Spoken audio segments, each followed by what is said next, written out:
So as for those of you who haven't seen me on a webinar for a little while, or you haven't seen me before, my name is Brian Kloppenberg. I'm the Executive Director of the AAVSO, and I'll be your host for today's meeting. All right, and there we go. Okay, all right. So if you haven't used Zoom Webinar before, at the bottom of the screen, there's actually a menu here. So there's a chat menu that's down there that you can introduce yourself. There's also a Q&A box. We will be taking questions today, and if there's any questions that are asked, I'll relay them over to the nominating committee. But unlike most of our regular webinars, we won't actually be answering questions live. And then there's also a closed captioning feature that's down at the bottom as well. If you do enable that feature, choose the language that is being spoken, which is English in today's webinar. Of course, I'd like to thank our sponsors for our overall webinar series. Voice Astro has been a generous supporter of AAVSO's webinars for the past 3 or 4 years, and they have continued to support us into this year.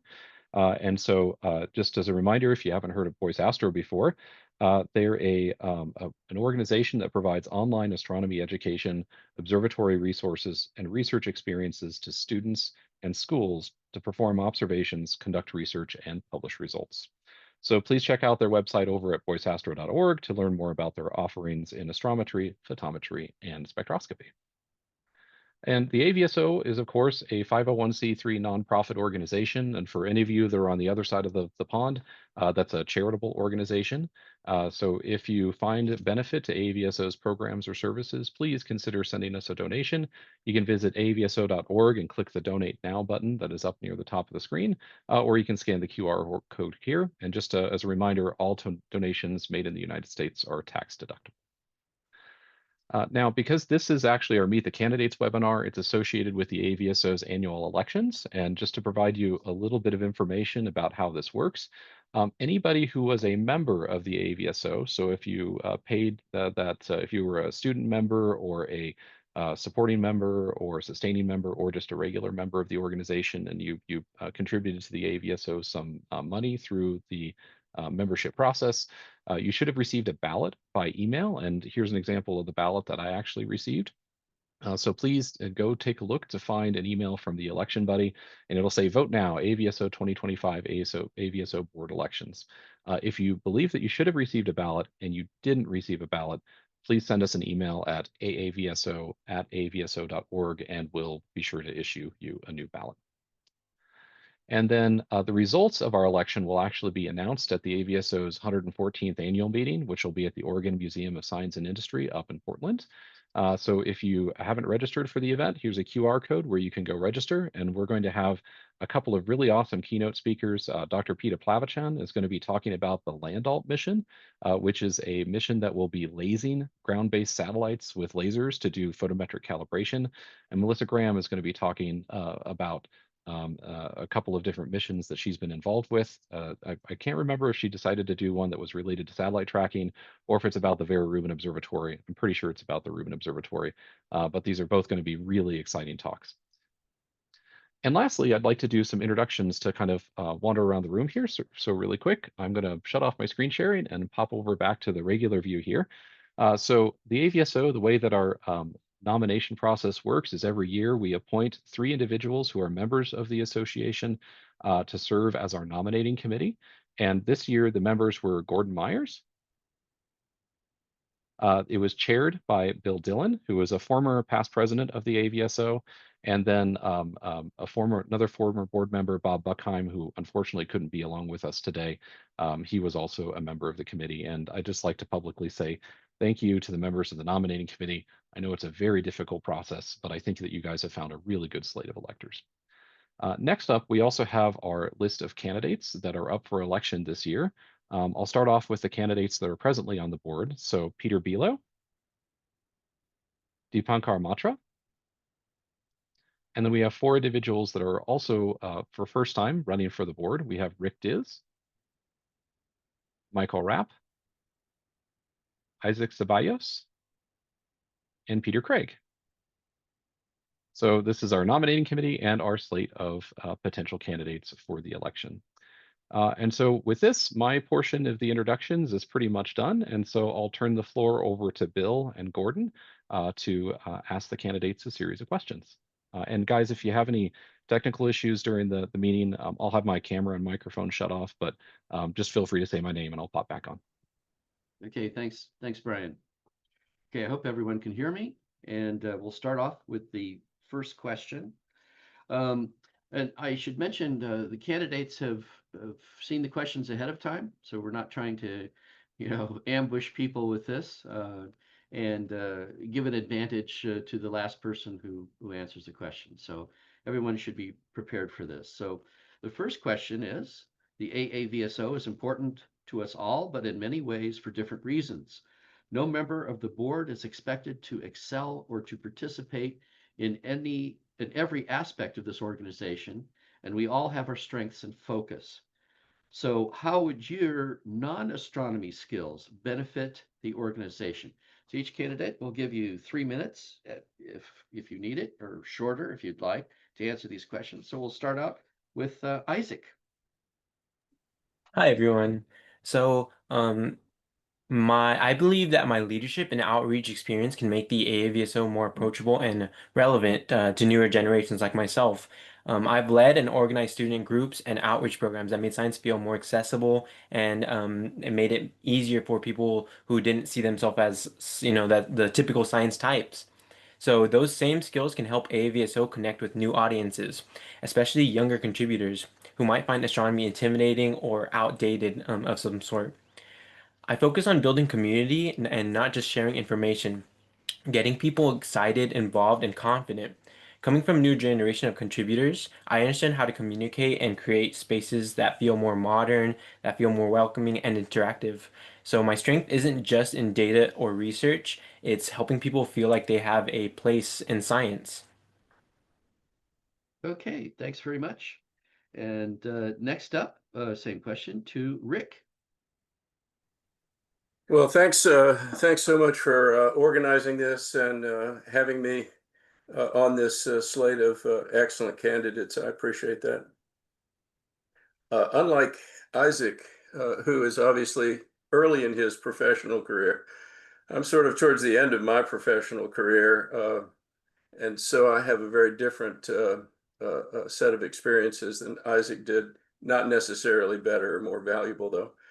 Um, I was a professor of environmental science and engineering for several decades, and for most of that time was the chair of my department, and it uh, several times along the way was also an associate dean of our college, which was the College of Engineering and Business, as a matter of fact.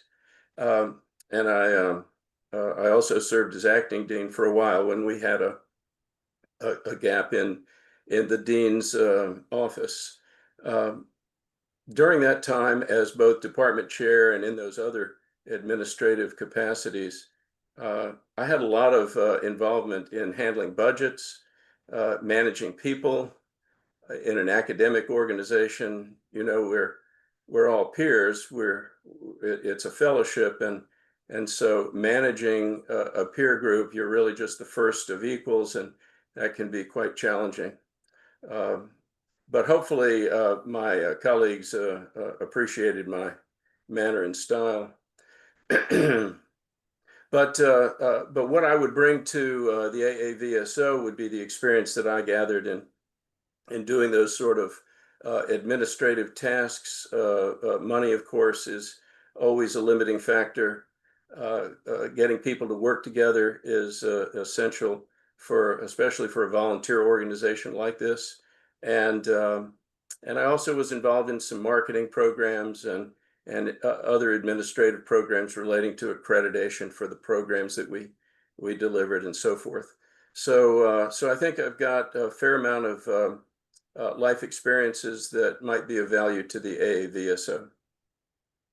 Okay, very good. Thank you, Rick. And next, same question to Dipankar. Um, thanks, Bill, and thanks everyone who's joined in today. It's a wonderful opportunity, and at least where I am, it's a wonderful afternoon.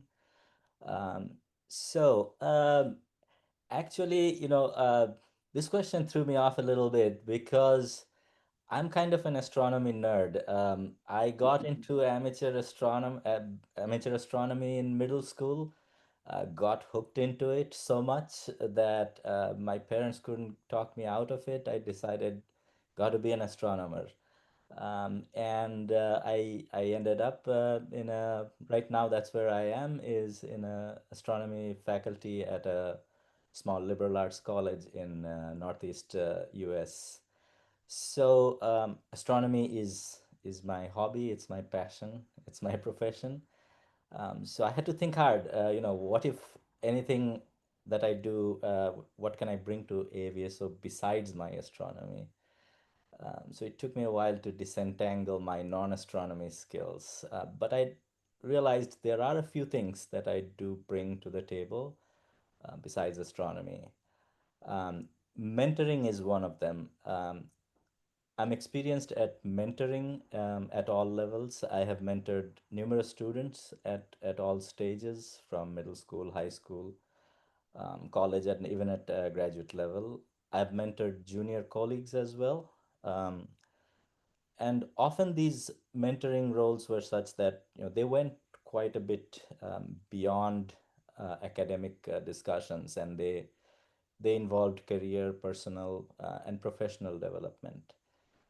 So given my professional expertise in astronomy and appreciation uh, of an amateur astronomer's passion, and the long experience with mentoring, I think I'll be happy to mentor any individual or group of mentees who may want to work with me. Another aspect I bring to the table is expanding our geographic and global breadth. So even though our association, our name starts with American, we are truly revered as a world leader in what we do. And I hope we expand and continue doing so. I first came to hear about AAVSO when I joined an astronomy club back in India back in early 1990s, and the few members were AAVSO members, and they were absolutely revered in the association. My dream was to join their ranks someday. So I grew up in various parts of India, became immersed in different food, culture, language. Since moving to the US about more than 20 years ago, I have absorbed as much as I can of the wonderful diversity that we have, and continue to do so. I've Very also, good. yep. Okay, our time is up, but thank you very much, Dipankar. Next up, Peter Biello. Same question. Sure. Thanks. Hello out there, everyone. And by the way, the name's Bilo. Bilo. It's an Ellis Island version of the Russian word for the color white, as in Belarus, Biello. which means white Russia. Yeah. Anyhow, our ancestors all came from someplace else. Anyhow, professionally, I spent most of my career in the semiconductor industry and doing product management and project management, which means I'm very comfortable working in teams that are matrix to me, that don't necessarily report to me. And I'm also pretty good at begging for money, i.e. purchase orders. For AAVSO, I've already written fundraising letters. I've gone after donations to our annual meeting raffle, and actually we got one from a company in Vietnam through me just a couple weeks ago. I'm very good at leading groups. Again,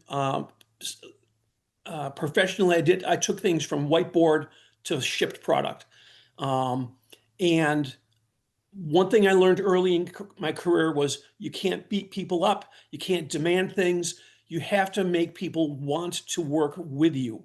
And one reason I had a lot of success in my career was after we got done with a project or product, my team would always want to come back and do another one with me. When there's a failure, it's my failure. When we had success, it was our success. I'm a firm believer in all that. Also inside AAVSO, on a non-technical basis, I'm the instrumentation and equipment, a special interest group lead. I've been very willing to volunteer to be in and run or run different subcommittees. I was on strategic planning subcommittee, very involved in that. I led the subcommittee to try to minimize our costs without altering our deliverables to the members.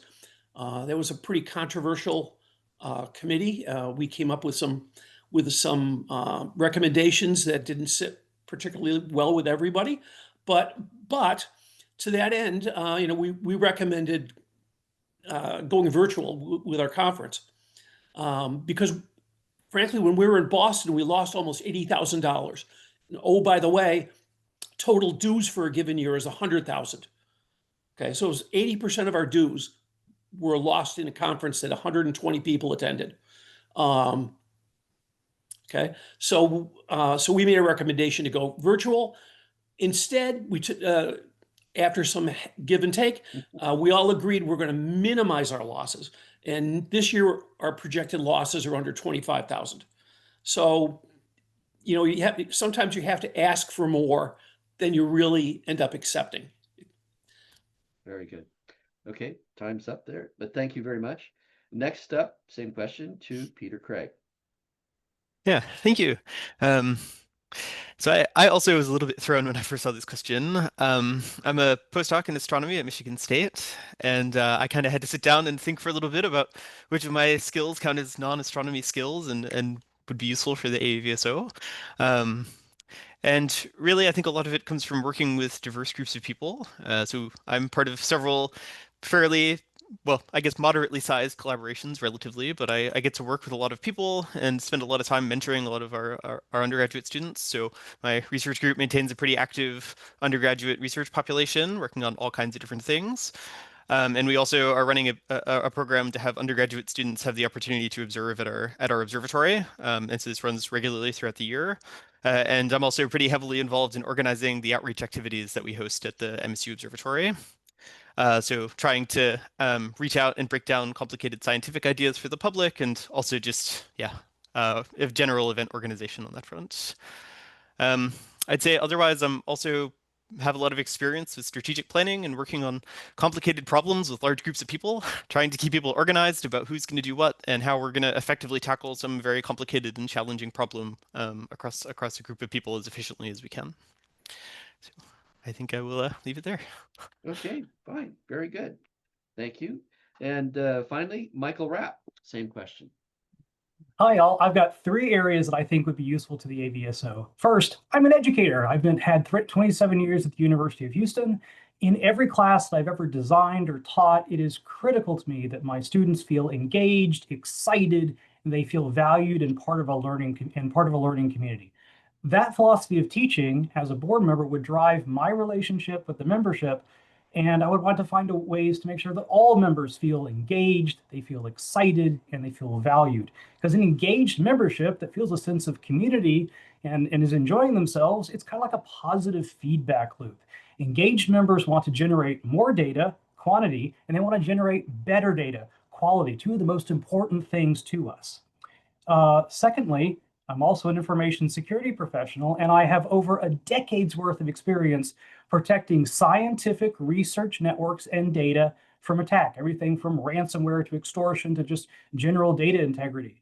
I've got experience on-prem, cloud, databases, servers, Google Workspace, Microsoft 365, Windows, Mac, Linux, all that stuff. The integrity of our data is paramount and critical to our existence, and I would love to leverage my experience in that area for us. And then finally, I have 30 years of experience in academic publishing and in running academic conferences, both here in the United States and in Europe. I know the annual meeting is very, very important to a great many members, and I'd like to help with that when I can. I've done everything from contracts to session scheduling, AV, internet. I've even done catering orders. I have extensive experience in managing costs, which always seem to be just getting completely out of control at these venues. I also know there's a nascent desire for regional meetings, and I have experience with that as well. So those are my 3 areas of expertise. Back to you, Bill. Okay, thank you. Thank you very much, Michael. At this point, we have a set of questions tailored to the individual candidates, which Gordon on my committee has come up with. And Gordon, I think I will turn it over to you to ask the individual questions. Okay, that sounds good. And yeah, just as a quick background for the attendees, as part of the process here of bringing this candidate group together, we had each candidate write up a response to some very specific questions that we asked. And these questions came from those responses. In other words, what we tried to do is go through the responses and look for some key questions that would be a follow-up for each person. So that's why they're different questions for each individual. So I'll keep with the same sequence of people, of candidates. Isaac, we'll start with you. You know, in your response, you highlighted a major AAVSO weakness. You said, quote, AAVSO can appear intimidating or outdated to new audiences. Some of its tools and documentation assume a level of background knowledge that not all potential contributors have. So, thinking about that, what types of programs or initiatives do you propose to help resolve that weakness? Yeah, thank you, Gordon. So I'm thinking that, times are changing, so it's about time that we, get up on on that level. So I have some few initiatives. First would be modern data portal and feedback loop. So contributors submit data and don't always know where it goes, or like a beginner's view with instant feedback would be helpful for the amateur astronomer and would make participation feel more meaningful and up to date. Another initiative I would say would modernize the AAVSO would be that peer-led office hours could be a thing. So I myself could run it. I could be helping other astronomers get not just like another webinar, but more of a open casual session where the experienced members could help newcomers troubleshoot in real time. If they have trouble on the website, if they don't know what next step should be, we could always lead them where to go next. And then another sort of fun thing that we could do for newer generations or upcoming amateur astronomers would be creating like little challenges for like a more learning experience. So like a learning opportunity that rewards small wins. We can have little black badges. We can have things like that that kind of give a more of modern feeling to contributing to the amateur astronomer science. Okay, good, very good, Isaac, thanks. Rick, you're up next. In your application, you highlighted an AAVSO weakness. You said, I think that it's quite intimidating for new and prospective members. No one wants to appear foolish or make some embarrassing mistake. Therefore, new ways of breaking down those perceived barriers should be found. Awareness of this is included in the new strategic plan, and progress in this regard is already underway. Well, if you think about that, the strategic plan, the activities underway, which ones are you personally involved with, and are they succeeding? Do you think they're succeeding? And what additional programs would you propose to help resolve this fundamental weakness? Well, thanks, Gordon.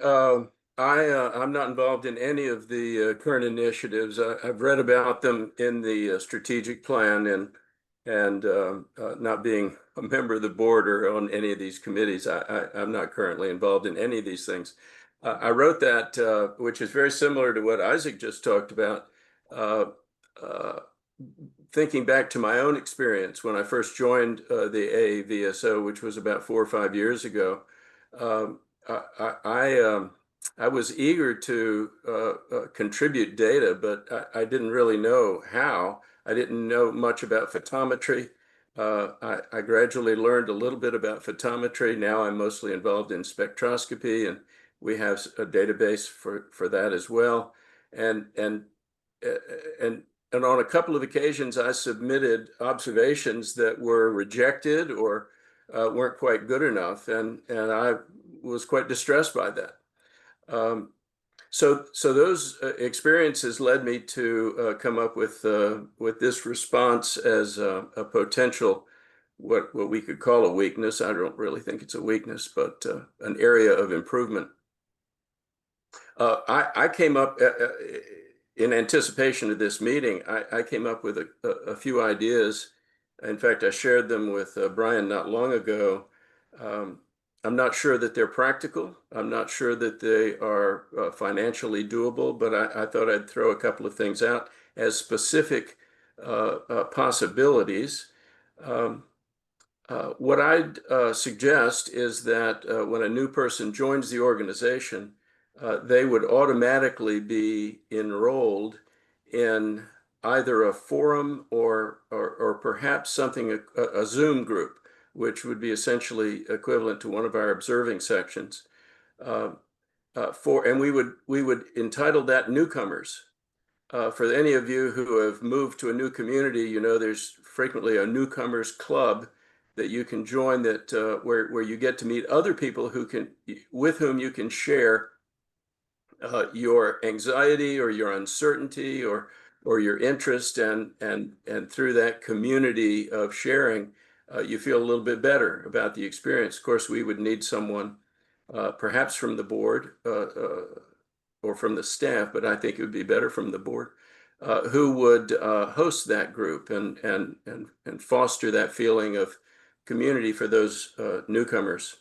Of course, you'd age out of that after you'd been a member of the group for a year or what have you. You would move out of that and move into some other observing group. I'd also like to see every new member automatically assigned a mentor. I think this is similar to what Isaac was suggesting. Um, we have a mentorship program, and I myself took advantage of that, and I found that very valuable. But I had to be proactive in that. A lot of people are shy. Maybe they don't think that they're worthy of asking for a mentor. So I would like to be more proactive on the part of the organization to assign someone to be like a big buddy to each new member to make them feel more welcome and to be a source for asking questions and getting over that intimidation factor. And then one other idea I had, which would certainly have a financial impact, is we have some excellent educational courses, the choice educational courses, but there's a significant fee for that. And although members get a slight discount, I would suggest that a new member be given a significant discount for the first choice course that they would like to sign up for, in order to lower the barrier of them participating just a little bit. Free would be nice, but that might be unwise. It might be just a significant discount for that first course. So those are three ideas that I had that I wanted to throw out. Okay. I appreciate it, Rick. Thanks. Dipankar, question for you. Uh, in your application, you commented, in the current geopolitical climate, organizations like AAVSO can play an important role in bringing science down from the ivory towers of scientists to the reach of common people. The reality is we've not been very successful at doing that. Rather, we've brought together people who are already interested in astronomy, enjoy it, and who want to actively participate in research. And yet, I think your point is a very, very important goal. So, in your mind, what ideas do you have about how AAVSO could translate our members' love and enjoyment of science to inspire the general public to better understand and appreciate science? Uh, Thanks, Gordon. Actually, Isaac and Rick make such interesting points that I almost got lost in my train of thought. But when I wrote that sentence about ivory towers of academia, I was thinking more about my professional colleagues in colleges and especially research universities, where there is an impression and a partly correct one that many of them are disconnected, from the rest of the world, and follow only their own narrow interests. And I'm hoping that, as AVSO, we can, especially those of us with connections to the professional community, can leverage more on our networks to bring the two communities, the amateurs and astronomers, together. We should attempt to increase our presence in meetings and conferences organized both by amateurs as well as professionals. Make each of these communities more aware of the other. I mean, at AVSO, we don't only do, photometry like Rick. We have a very active, vibrant spectroscopy community, exoplanet database, sunspots. There's lots of things we do and that people don't know about. So we want to make these communities more aware of each other so that relationships and collaborations can grow organically. We can, hold on first, there was a ping and I thought we can make it easier, like Rick was saying, for amateurs to do science with their data, like Isaac said, so that they can contribute more effectively. And we have been working on data usage policies so that amateurs who contribute can contribute significant data to pro-am campaigns and be appropriately recognized in publications. Um, and finally, I'll end with the fact that we should not confine ourselves to only professional astronomers. Our historical archive contains thousands of documents and communications of historical value. While I know that this stretches our current resources and capabilities, I think we can have fruitful collaborations with historians of science if they knew what treasures are hidden in our archives. I think I'll stop there. Okay. Okay. Appreciate it. Thanks. Peter, I better say be low and get this right. Did I do that right this time? Perfect.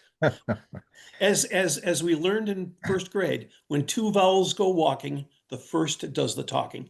I had never heard that one. I guess I missed first grade. I don't know. Okay, in your application, you focused on the strategic plan and the importance of implementing the plan. What do you think will be the most difficult aspects of achieving our goals in implementing the plan?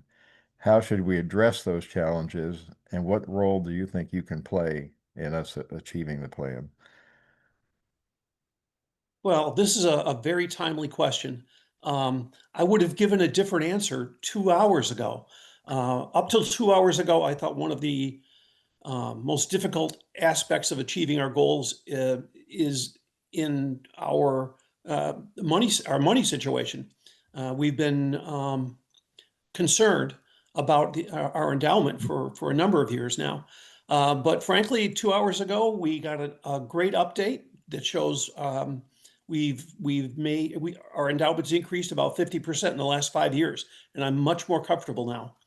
So now I believe the most difficult aspect of achieving the goals of our strategic plan is just change, dealing with change.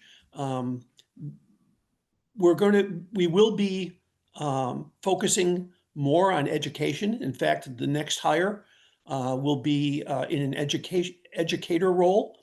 And we've got to really monitor that very closely to ensure that it's helping us grow membership over time. We've got to make sure we have the right people involved in education. And the whole issue of change. We have 1,200 odd members, and many have been with us a long time, and we have to manage their comfort in the changes we'll be making in the organization, which means a lot more communications than the past, much more, I think, transparency and openness with the membership. And what I can bring to the table is I'm a good communicator, and I'm sensitive to the whole change issue. And I think I can help, keep Brian and whoever our president is, sensitized to the need to continue to communicate a lot. Okay, good. Appreciate it. Peter Craig, how are you doing today? Good. In your education, you said education and training were, quote, one of my stronger areas. We've been educating and training people across a variety of topics for quite a few years. With the advent of new all-sky surveys, there's going to be a shift in the areas where amateurs can effectively support professionals. What types of changes do you anticipate? And how would you advocate getting that message to our members? What types of training do you think will be required? And what might be your role in developing and implementing that training? Yeah, that's a great question and very timely with LSST from the Vera Rubin Observatory coming online soon, hopefully. Um, so, the scale of data that's going to come out of these new large-scale surveys is going to be unprecedented. LSST is expecting to produce millions or even tens of millions of alerts per night and tens of petabytes of data. It's going to produce extremely well-sampled light curves to targets down to very high depths, 24th magnitude potentially. It has some weaknesses though, and there are going to be some gaps in a lot of sources that are going to be really interesting and deserving of higher cadence and more detailed follow-ups than what these surveys are ever going to be able to provide. So LSST, for example, I think saturates at 16th magnitude, something like that. So any transients or any variable sources that are brighter than that, it just gets very little information. And also, it's going to find all kinds of transients that are going to evolve on timescales that are much faster than the LSST cadence. So it takes several days or even weeks in some parts of the sky for LSST to revisit the same fields after its initial observation. So there's going to be a lot of things that evolve faster than that are going to really have a need for faster follow-ups than what these large surveys can provide. So I think that this kind of thing provides actually a great opportunity for AAVSO to go and to follow up on some of these really interesting sources that these large sky surveys will just say, hey, there's something really interesting there.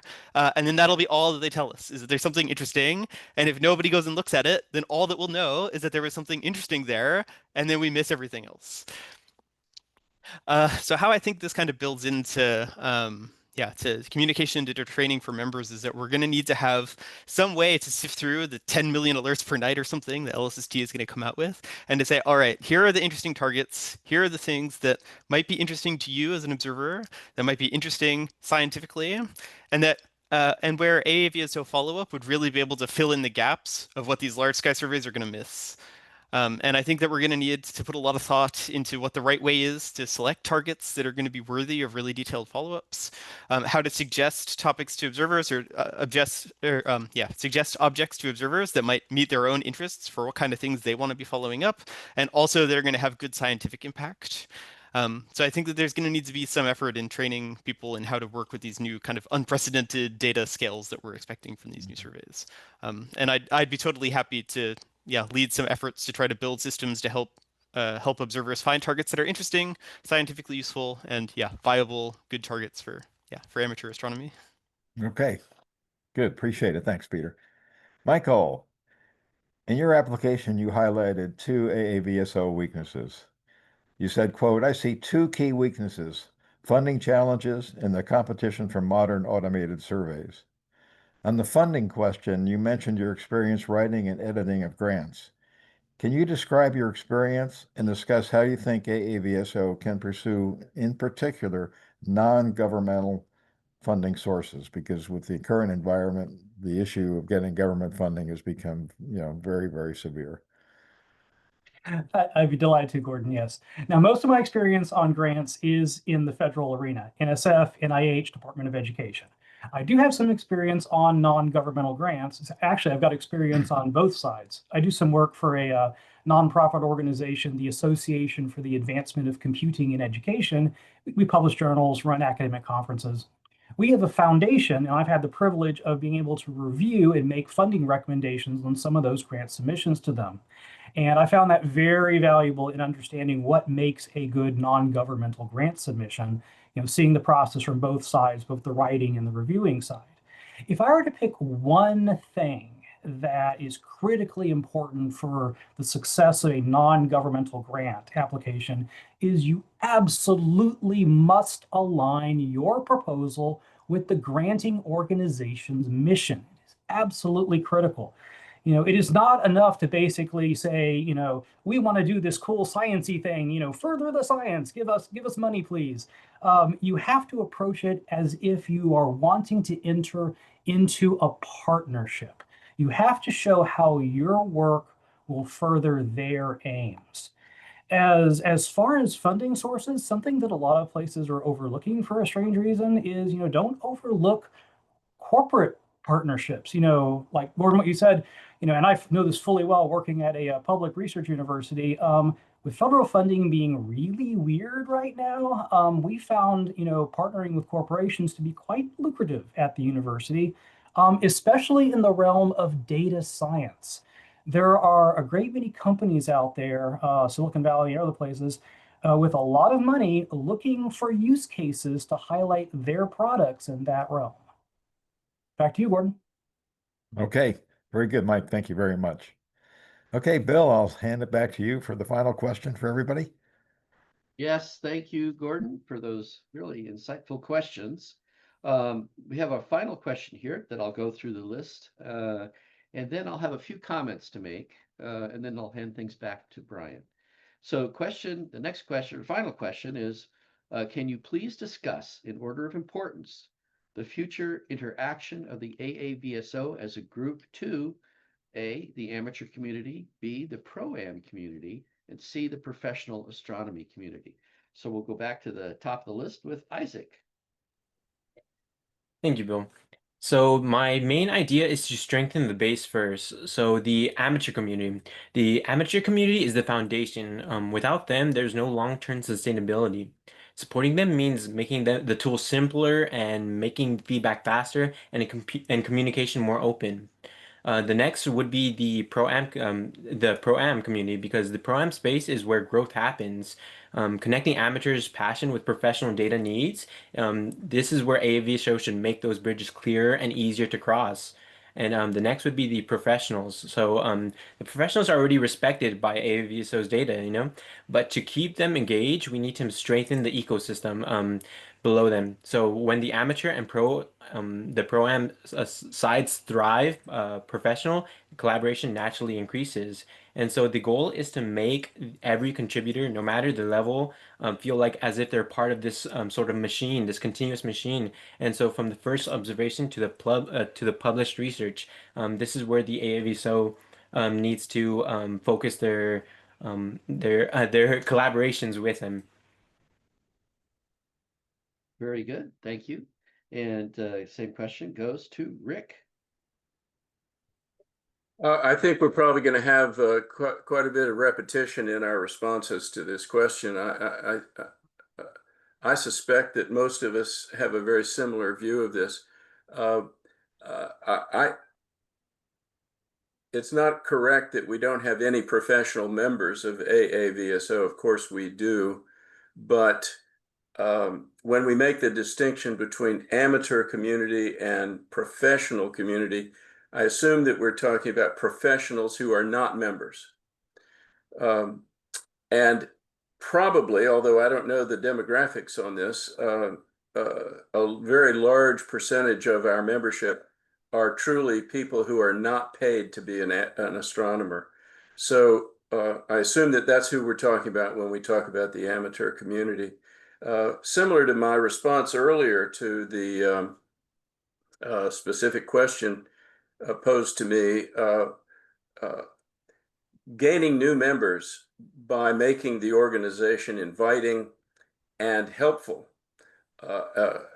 compelling to new members, people who are interested in astronomy, perhaps not professionally trained in any scientific field, is absolutely essential to grow the membership. One of us mentioned that the current membership of the organization is about 1,200 members. That sounds like a lot of people, but there's no reason why it couldn't be double that or many more times than that.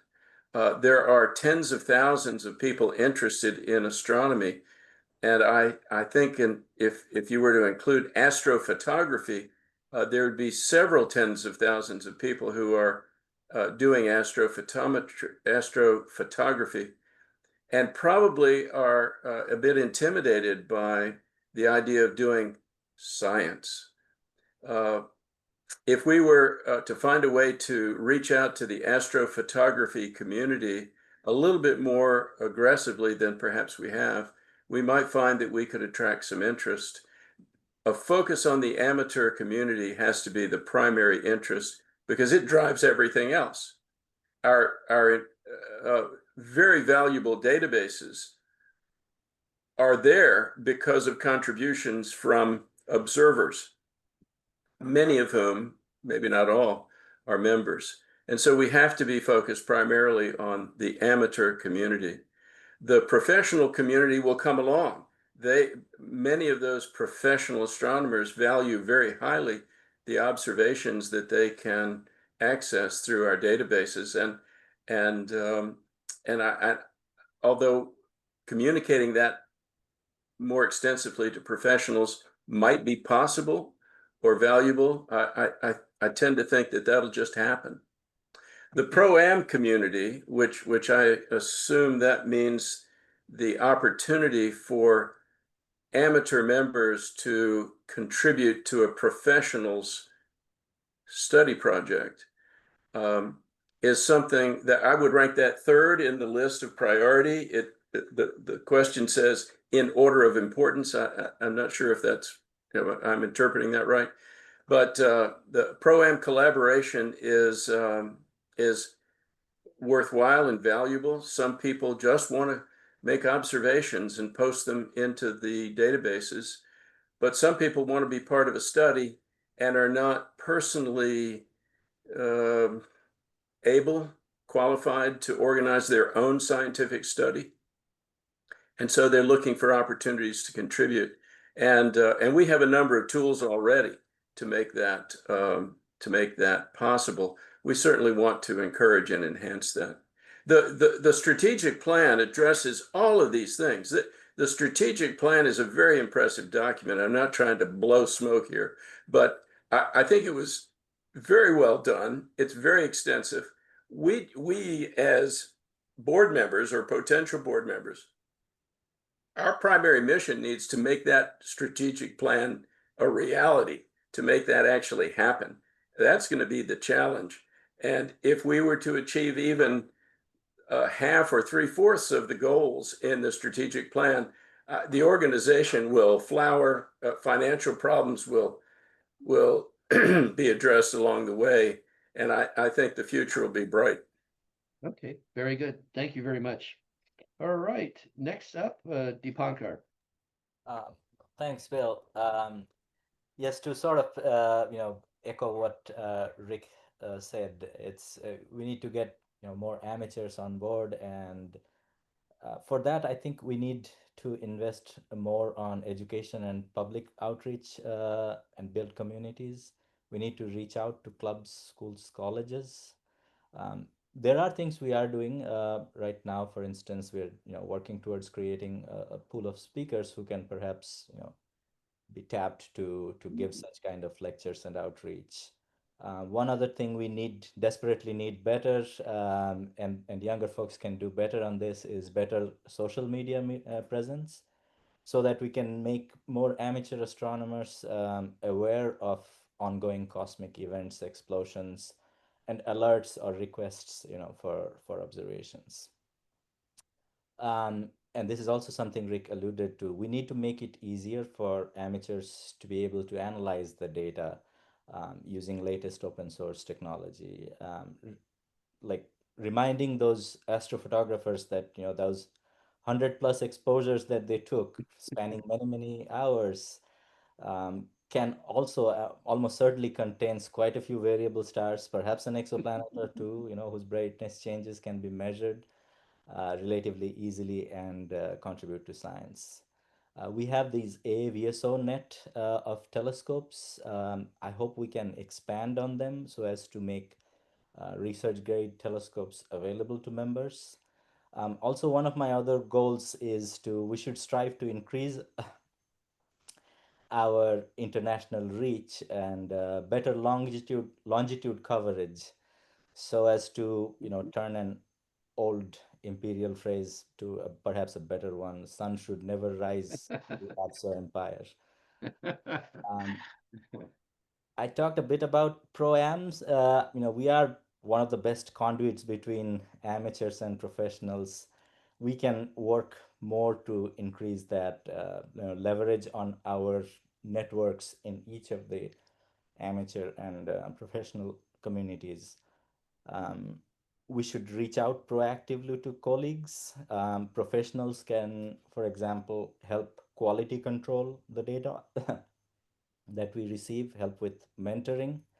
One other lever we actually have, we could use, professionals often need help in funding proposals, at least some funding proposals that I have seen. They had to say, how they're going to disseminate their results and make it easily accessible to taxpayers. And professionals often struggle with that. Many professionals that I know of often don't know of a platform where and how they can connect with the amateurs. And I think AAVSO can help them find the right platform. So I'll stop there. All right, thank you very much, Deepak. Okay, next, Peter Bielo. All right, thanks again, Bill. I spent a lot of time thinking about this question and actually trying to analyze what you were actually asking. I guess first I want to mention, I want to say that from my perspective, there are not three populations here. We're talking about two populations. This is the amateur community and it's the professional community, and where they overlap, the Venn diagram, if you will, is the pro-am community, okay?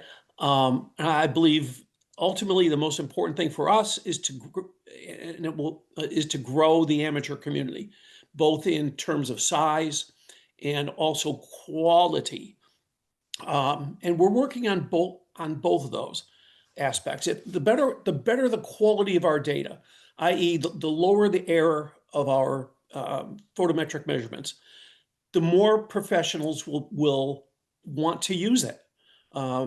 Today, it's using AAVSO net equipment, which is pretty much all I use for photometry.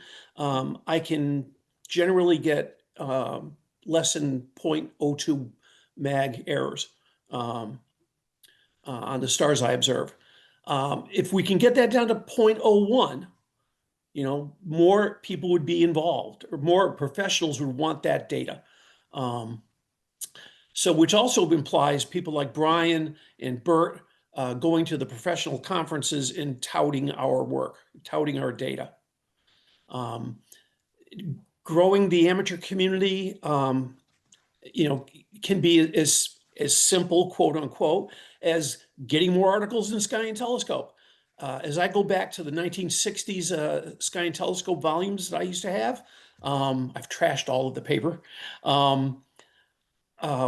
Almost every month, there was a small article in Sky and Telescope about AAVSO, either our data on a particular star or a star people that the organization wanted to observe, and now there's next to none.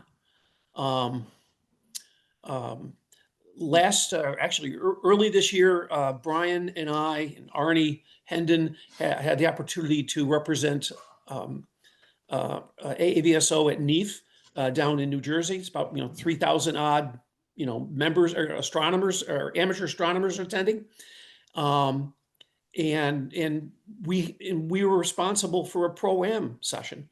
I think that was a good thing. And we had the opportunity to proselytize, if you will, AAVSO's work and the opportunities within it. And also, by the way, we also had a chance to meet the new editor of Sky and Telescope. And I think all of us spent a little time suggesting that we be allowed to submit periodic short articles. And they were very receptive to that. In fact, the new editor of Sky and Telescope is a big believer in pro-am collaboration.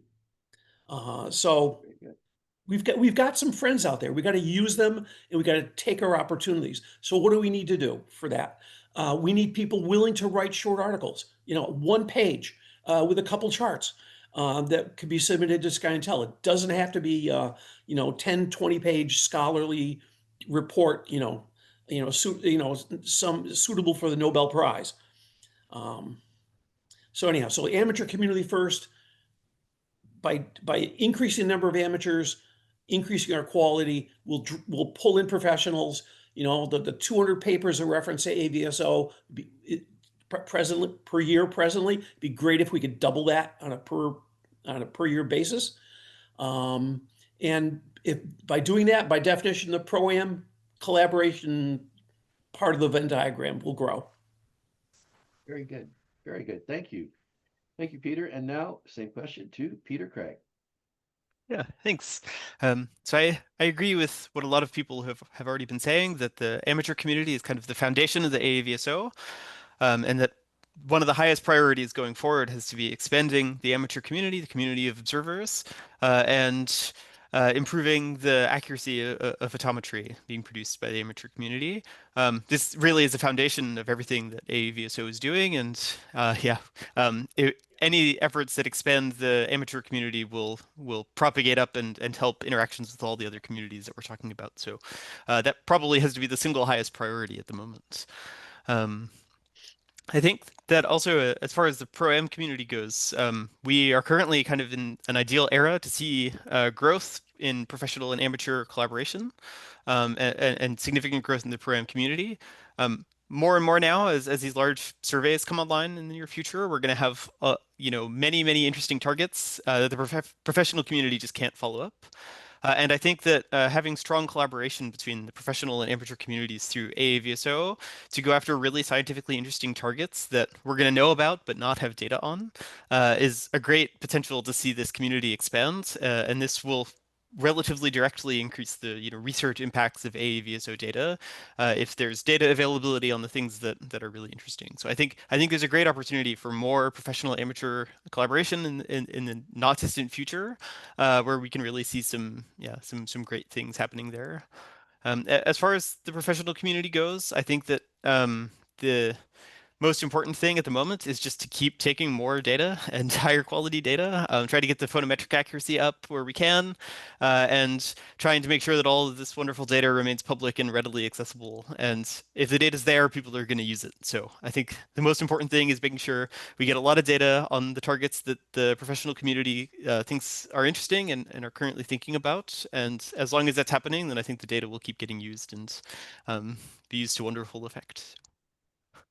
Very good. Thank you very much, Peter.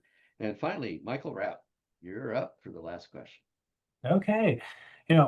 All three of these, of course, are very important to the AAVSO success and continued existence. In my mind, they kind of differ by kind of a fraction of a degree, but if I had to order them, here's how I would do it and why. And I am going to put the professional astronomical community first. Why? The professionals are the reason we exist historically. Of course, our data is open to anyone, but the intent since our inception has been to aid the professionals in their research and discovery. My perspective, coming from a very large research university, is that we want to get our work in the top tier journals in our field, APJ, Nature Astronomy, Science, Astronomy Letters, etc. The primary way to do that is through collaboration with the professionals who can publish in them.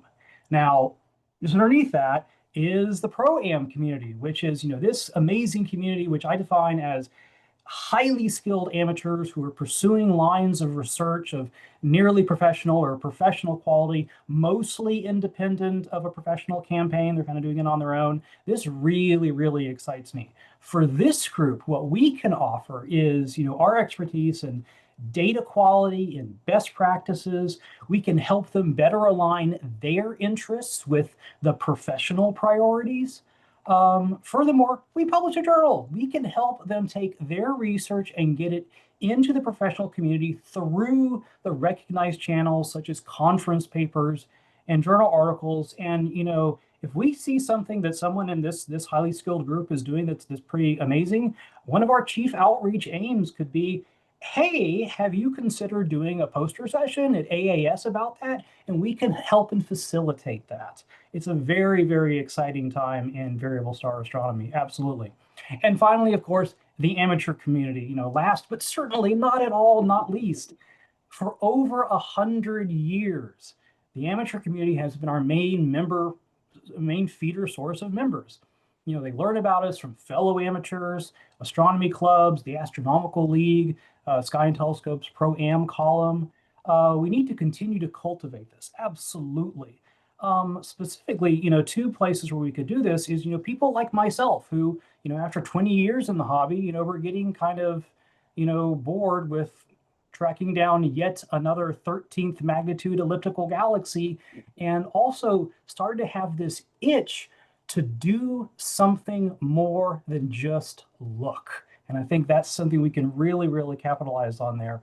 Also, we should look into some of the hundreds of amateurs who bought, one of these things, who for maybe, after a year of using it, the bloom has maybe fallen off the rose a little bit, and they're getting just a little bored with, taking pretty pictures. They've lost the challenge and would like to get that back. This is a huge untapped audience. And I know our Smart Telescope Working Group has done some fantastic and tremendous work in showing the promise of these things. So we absolutely should capitalize on that. So that is my ranking. Back to you, Bill. All right. Thank you, Mike.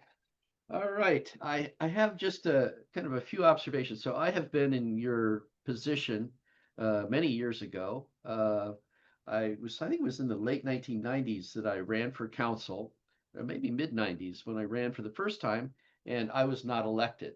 Okay. And it was no big deal. I mean, there were lots of super qualified people. And it was an honor to have been nominated. And I didn't feel bad about that until I went to the fall meeting. And then people came up to me and said, sorry you lost, Bill. Sorry you lost, sorry you lost, sorry you lost, sorry you lost. It was like, then at the end of the day, I felt like a real loser. And so finally I told people, well, if you felt so sorry for me, if you'd voted for me, if all the people who felt sorry for me had voted for me, then I would have won. And so the next election cycle, all the people who felt sorry for me voted for me. And I ended up serving on the council for the next 10 years.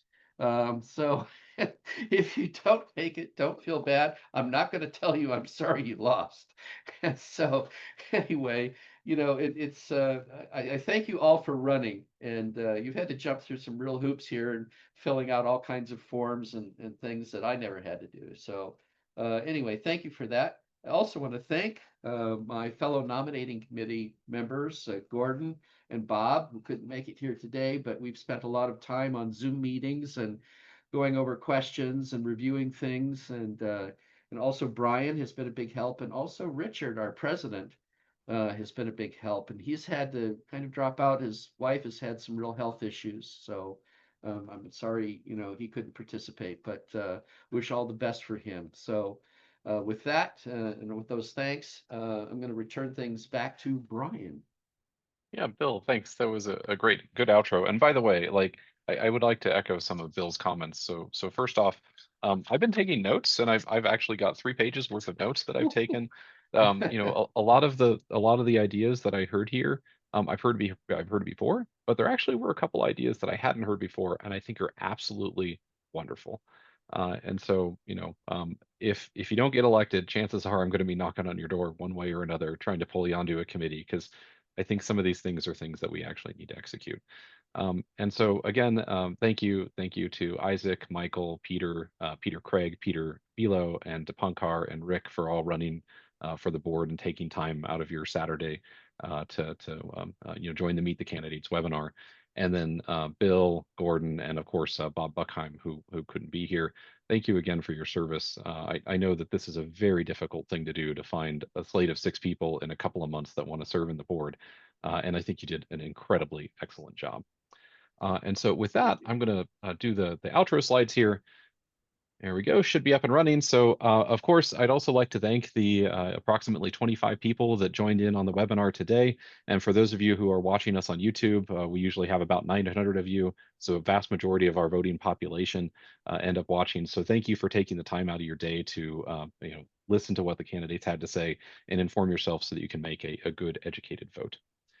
Now, just a reminder, so you should find your ballots are in your inbox for AAVSO members. Again, if you are a member of the AAVSO and you did not get a ballot, please let us know.